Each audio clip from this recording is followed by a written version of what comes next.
What's up mga katropa? So magpapalit tayo ng side mirror mga katropa. Ito ang Street King side mirror version 8 na round version. So mga katropa, ito yung gamit kong side mirror. Itong babaklasin natin mga katropa is version 1. Tapos pinalitan ko yung mga screw niya ng CNC. Ayan. Ito yung CNC na pinalit natin dun sa stock niya na mga screws. So mabilisan lang naman yung pagbaklas nito. Let's go.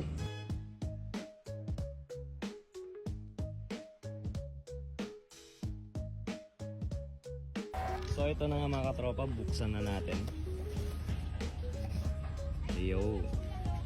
Classic na classic siya mga katropa. Ito mga katropa, version 8, round version. Ayan. So mga katropa, meron na nga pala tong anti-glare at saka meron dalawang klase ng lens. So meron tayong blue and white. Ito binili ko mga katropa is blue lens. Ayan. Mas ma-appreciate mo siya mga katropa pag naikabit na natin. At fully aluminum alloy na to mga katropa.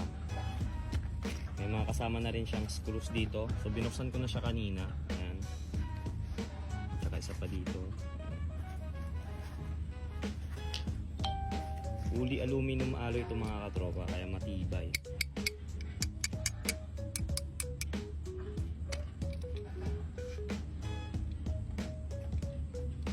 So install na natin mga katropa.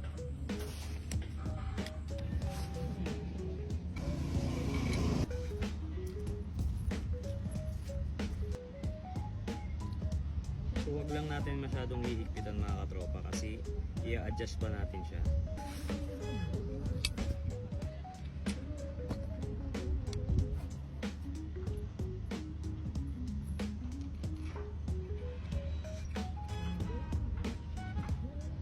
Yan, so magiging ganyan yung itsura niya.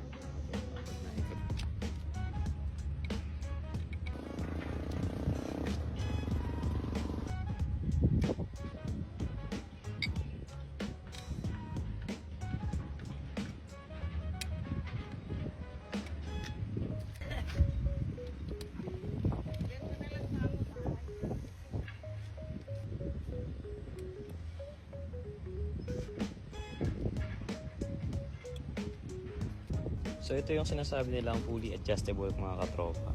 Kasi pwede mo siyang i-rotate sa kahit anong position mga katropa. And then dito rin mga katropa.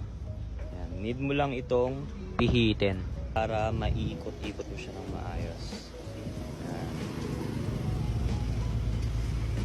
So ito na itsura niya mga katropa pag na-i-adjust mo na siya. So higpitan mo na lang siya pag nakuha mo na yung gusto mong angulo. Ayan. Pagkatapos nyan mga katropa, ilalagay na natin itong mga plastic niya na cover dito sa lalagyan ng mga tornilyo para mas maging malinis siya mga katropa. So ayan.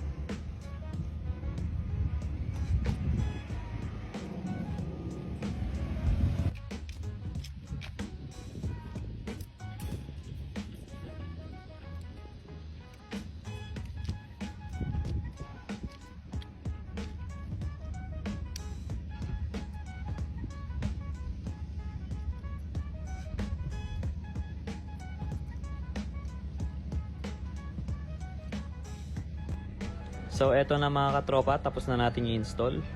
Universal nga pala to mga katropa, kaya pwede sa kahit anong klase ng motor. Kaya kung nagustuhan mo tong side mirror na to mga katropa, click mo lang ang yellow basket para maka-order.